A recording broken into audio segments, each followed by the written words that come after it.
Canada ভারতের বিরুদ্ধে বিষ উগলে যেন নিজের পায়ে নিজেই কুড়াল মেরেছে। এর একটা বড় উদাহরণ আজকে আপনাদের দেখাবো। সেই সাথে এটাও জানবো সবসময় ভারতের নিন্দা করা কানাডা আজও কিভাবে ভারতের ওপর নির্ভর করে থাকে। আপনারা সবাই জানেন কানাডায় মজুত খালিস্তানি উপদ্রবের জন্য স্বয়ং কানাডিয়ান সিটিজেনদের বাঁচা মুশকিল হয়ে উঠছে। আপনাদের মনে হতে পারে খালিস্তানিরা কানাডায় উপস্থিত ভারতীয়দের ওপরই শুধু দাদাগিরি দেখায়, তো তেমনটা মোটেও নয়। এই খালিস্তানি সমর্থকরা ওই কানাডিয়ানদেরও টার্গেট করছে যারা ভারতীয়দের সঙ্গে ভালো সম্পর্ক রাখছে। এই কারণে আজকের সময় অনেক কানাডিয়ান মানুষ নিজের দেশ ছেড়ে জার্মানি, আমেরিকা বা ব্রিটেনের মতো দেশে শিফট হচ্ছে। মানুষজনের অনবরত অন্য দেশে শিফট হওয়ায় কানাডার অর্থ ব্যবস্থার ওপর মারাত্মক খারাপ প্রভাব পড়েছে, বিশেষ করে তো ট্রাক ইন্ডাস্ট্রিতে। আপনাদের জানিয়ে দিই, কানাডা ট্রাক ইন্ডাস্ট্রির টপ 5 দেশের মধ্যে রয়েছে। এই দেশে রেলে করে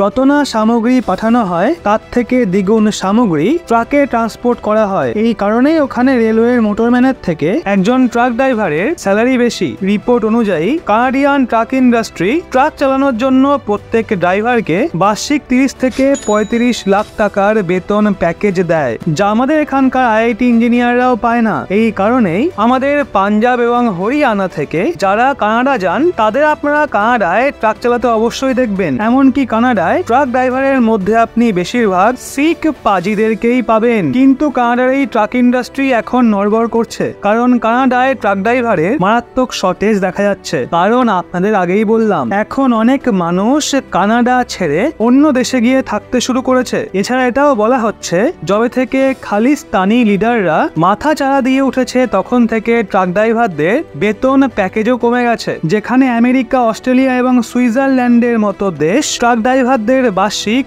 40 থেকে 50 লাখ টাকার বেতন প্যাকেজ দিচ্ছে, যার জন্য মানুষজন সেখানে বেশি অ্যাট্রাক্ট হচ্ছে। এখন বলা হচ্ছে কানাডায় বৃদ্ধিপ্রাপ্ত ট্রান্সপোর্টেশনের চাহিদাকে দেখে কানাডিয়ান ট্রাক ইন্ডাস্ট্রির প্রায় 20,000 ট্রাক ড্রাইভারের প্রয়োজন, যেটা তারা পাচ্ছে না। কারণ ভারত থেকে কানাডা যাওয়া কলকাতা থেকে মুম্বাই যাওয়ার মতো সহজ নয়। তার উপর যে ইয়াং জেনারেশন রয়েছে তারা ট্রাক ড্রাইভারের জায়গায় একটু অন্যরকম কাজের খোঁজে রয়েছে। আপনারা আর্টিকেলেও দেখতে পারেন কানাডায় ট্রাক ড্রাইভারের কতটা শর্টেজ রয়েছে। আর যদি এই কমতি দ্রুত পূরণ করা না হয় তাহলে কানাডার ট্রাক ইন্ডাস্ট্রি আরো নড়বড়ে হয়ে পড়বে। জাস্টিন ভারত সরকারের কাছে আবেদন তো করেছে, দয়া করে ভারত তার তরফ থেকে কিছু মানুষজনকে তো কানাডায় পাঠাক। কিন্তু ভারত সরকার তো এখনো পর্যন্ত কোনো পজিটিভ রিপ্লাই দেয়নি, যেটাকে আমরা ভারত সরকারের একরকম না বলেই মেনে নিতে পারি। বন্ধুরা, এখন আপনিই বলুন, যদি আপনি সুযোগ পান তাহলে কি আপনি কানাডায় ট্রাক ড্রাইভিং করবেন